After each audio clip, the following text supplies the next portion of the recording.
কানপুরে একটি বিস্ফোরণ হয়েছে, দুটি স্কুটারে এই বিস্ফোরণ হয়। এই বিস্ফোরণের ঘটনায় অন্তত 8 জন আহত হয়েছেন। বিস্ফোরণ কাণ্ডে 6 জনকে ইতিমধ্যে পুলিশ হেফাজতে নিয়েছে। খেলনার বাজারে বিস্ফোরণ বলে জানা যাচ্ছে। আহতদের মধ্যে 4 জনের আঘাত গুরুতর। দুটি স্কুটারে বিস্ফোরক রাখা ছিল বলে পুলিশ সূত্রে প্রাথমিকভাবে জানা যাচ্ছে। কিন্তু কিভাবে বিস্ফোরণ হলো তা জানতে ঘটনাস্থলে গিয়েছে ফরেনসিক টিম। তদন্তে রাজ্য পুলিশ ছাড়াও উত্তরপ্রদেশ এটিএস এবং এসটিএফ।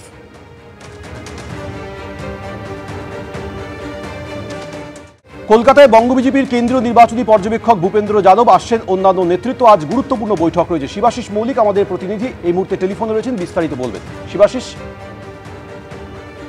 দেখুন, এখন পর্যন্ত যেমনটা জানা যাচ্ছে তাতে ভূপেন্দ্র যাদব গতকাল আমরা দেখেছি কলকাতায় এসে গিয়েছেন। আজ বিপ্লব দেব আসছেন।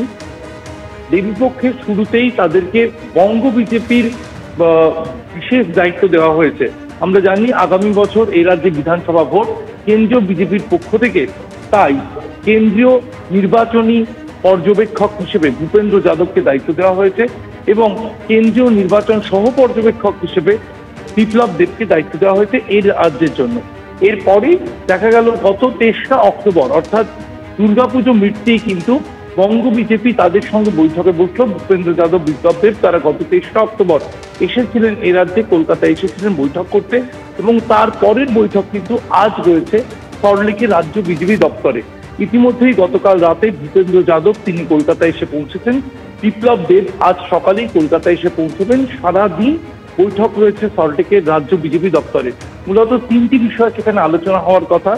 একটি বিষয় হচ্ছে আগামী বছর যেহেতু ভোট রয়েছে এবং তাদের নির্বাচন পর্যবেক্ষক করা হয়েছে, সেক্ষেত্রে অবশ্যই ভোটের প্রস্তুতি নিয়ে আলোচনা হবে।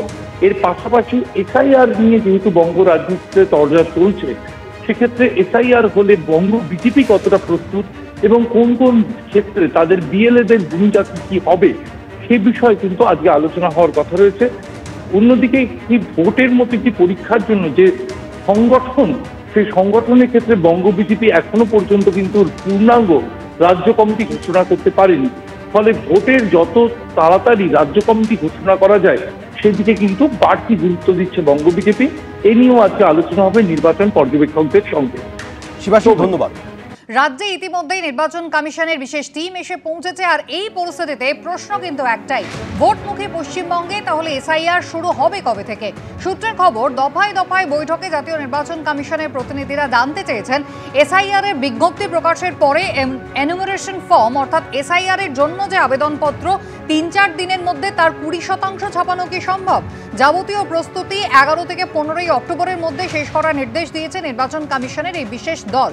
সূত্রের খবর, জাতীয় নির্বাচন কমিশনের আধিকারিকরা বৈঠকে এও জানতে চেয়েছেন পশ্চিমবঙ্গের প্রতিটি জেলা এসআইআর এর জন্য কতটা তৈরি। সূত্রের খবর, বিহারের প্রসঙ্গ উত্থাপন করে কমিশনের কর্তারা জানিয়েছেন নিয়ম না মানার জন্য বিহারে একাধিক অফিসারের বিরুদ্ধে কড়া পদক্ষেপ করা হয়েছে। গতকাল বিকেলে রাজারহাট, গোপালপুর এবং রাজারহাট নিউ টাউন বিধানসভার প্রায় 600 জন বিএলওকে নিয়ে তারা বৈঠক করেন।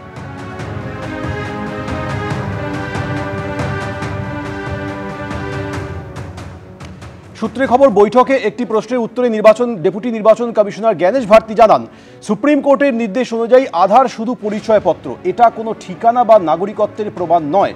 বিএলওরা আধার কার্ডকে আরেকটি পরিচয়পত্র হিসেবে গণ্য করবেন। এর বেশি আধার কার্ডকে গুরুত্ব দেবে না জাতীয় নির্বাচন কমিশন।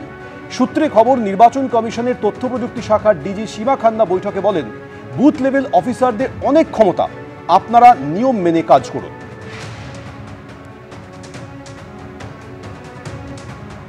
কিছুটা বিএলও যেটা আছে, গাইডলাইন কি আছে, সার্কুলার কি আছে, বিএলও কিরম কাজ করবে, বিএলও কোনো প্রবলেম হচ্ছে না হচ্ছে, বিএলও কোনো প্রবলেম, এইসব জিনিস আর কি আছে, জেনারেল জিনিস ছিল।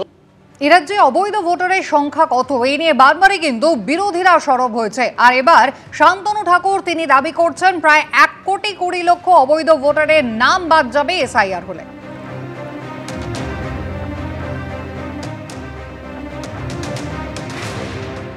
এসআইআর এ কমপক্ষে 1 থেকে 1,20,00,000 মানুষ যারা অবৈধভাবে ভোটার হিসেবে পশ্চিমবঙ্গের মাটিতে আঁকড়ে ধরে বসে আছে তারা কিন্তু বাদ যাবে। সেখানে রোহিঙ্গা মুসলিম, বাংলাদেশি মুসলিম, ভুতুরে ভোটার এরা কিন্তু কোনোভাবেই পশ্চিমবঙ্গে আর ভোট দিতে পারবে না। শান্তনু ঠাকুরের যে মন্তব্য, এই মন্তব্য নিয়ে তৃণমূলের পাল্টা দাবি মানুষকে বিভ্রান্ত করার চেষ্টা চলছে। ও প্রমাণ দিক যে 1 কোটি কত লক্ষ 20 লক্ষ লোক যদি রোহিঙ্গা হয়, তো ও যে এতটা ডিটেলস যদি জানে তাহলে ওইগুলো সবও জানে, ওকে সঙ্গে মিলেমিশে আসে, তাহলে আরে কি করে বলবো, আমরা তো জানি না। সাধারণ মানুষের বিভ্রান্তি। নিয়ম মেনে সাংবিধানিক প্রক্রিয়া যদি এসআইআর হয় তাহলে কংগ্রেসের কোনো আপত্তি নেই, কিন্তু যদি তার রাজনৈতিক উদ্দেশ্য প্রণোদিত হয় তাহলে বিরোধিতা করা হবে। মৌলালী যুব কেন্দ্রে গতকাল দলের বিএলএদের প্রশিক্ষণ শিবিরের আয়োজন করে কংগ্রেস, সেখানেই এই প্রতিক্রিয়া প্রদেশ কংগ্রেস সভাপতি। সাংবিধানিক প্রক্রিয়ায় এসআইআর হলে আমাদের আপত্তি নেই। অসাংবিধানিক পদ্ধতিতে পলিটিক্যালি মোটিভেটেড এসআইআর করতে গেলে তার আমরা নিশ্চিতভাবে বিরোধিতা করব। আমরা মনে করি যে জেনুইন কোনো ভোটার যাতে বাদ না যায়।